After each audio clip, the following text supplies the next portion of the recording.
मोदी नहीं शिवराज ने जिताया एमपी में चुनाव, अब केंद्र ने भी माना। लाडली बहना योजना बनी गेम चेंजर, प्रधानमंत्री मोदी को भी लेना पड़ गया था नाम। जिस योजना ने बीजेपी को एमपी में जिताया उसे ही भूलने को तैयार बीजेपी। शिवराज का बढ़ता कद कर रहा था हाईकमान को परेशान, हो गया साफ। शिवराज सिंह चौहान की जेपी नड्डा से मुलाकात हो चुकी है, लेकिन इस मुलाकात से पहले बहुत कुछ हुआ। बीजेपी के नेता ये दावा कर रहे थे कि मध्य प्रदेश में बीजेपी प्रधानमंत्री मोदी के चेहरे पर चुनाव जीती है। वो बात अलग है कि एमपी के नेता ऐसा नहीं मानते, लेकिन कैमरे के सामने ये बात कहने की हिम्मत ही नहीं जुटा पा रहे हैं। ऑफ कैमरा किसी से भी सवाल किया जाए तो जवाब यही मिलेगा, शिवराज सिंह चौहान के चलते पार्टी को इतनी बड़ी जीत मिली है। नहीं तो 6 महीने पहले बीजेपी हाईकमान ने भी मध्य प्रदेश को सबसे कमजोर मान लिया था और ये मान लिया था कि इस राज्य में वो जीत नहीं पाएंगे।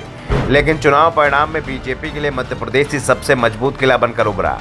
पार्टी को 230 में से 163 सीटों पर जीत मिली और ये जीत मोदी नहीं शिवराज के चेहरे पर मिली थी। इस बात पर अब भारतीय स्टेट बैंक की रिपोर्ट ने भी मुहर लगा दी है।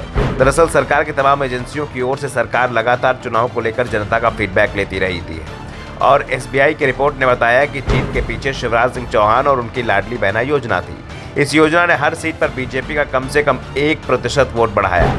कई सीट पर यह वोट शेयर 1% से ज्यादा रहा और इसी का असर था कि बीजेपी 2018 में जिन सीटों पर करीबी मुकाबला हुआ था वो सभी सीटें जीत गई और जिन सीटों पर मार्जिन पहले 10,000 वोट से भी ज्यादा का था वो सभी सीटें इस बार बीजेपी ने जीत ली। एसबीआई के मुख्य आर्थिक सलाहकार डॉक्टर सौम्य कांति घोष और उनकी टीम ने इस रिपोर्ट को तैयार किया है। डॉक्टर सौम्य कांति घोष ने ही किसानों के लिए पीएम किसान योजना और एमएसएमई सेक्टर के लिए ECLG स्कीम का खाका तैयार किया है।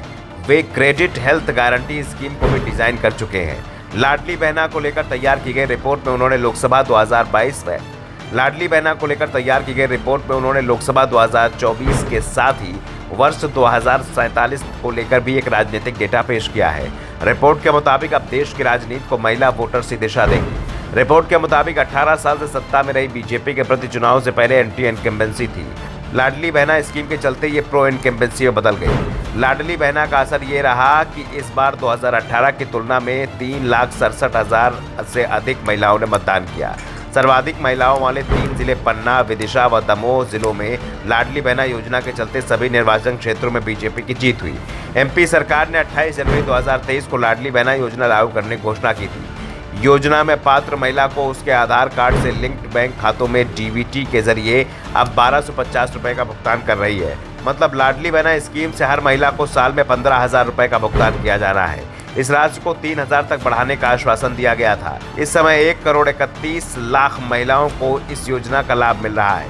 ये प्रदेश की कुल आबादी का 30% है। योजना में सरकार को हर महीने औसतन 1,600 करोड़ रुपए बांटने पड़ रहे हैं। रिपोर्ट में यह भी बताया गया है कि महिलाएं अकाउंट में आने वाले पैसों की बचत भी कर रही हैं। 87% लाभार्थियों खातों में औसतन 7500 से कम और 13% खातों में औसत 7500 से अधिक पैसे जमा है। रिपोर्ट में कहा गया है कि अगर लाडली बहना योजना नहीं होती तो बीजेपी के पक्ष में जो माहौल बना था वो उसके खिलाफ बन जाता, क्योंकि 6 महीने पहले तक हालत बीजेपी के खिलाफ दिखाई दे रही थी और ऐसी स्थिति में चुनाव परिणाम कुछ भी हो सकता है। यानी बीजेपी को जो 163 सीटें मिली हैं वो 100 से भी नीचे जा सकती थी। Bureau report, the Dhakad news.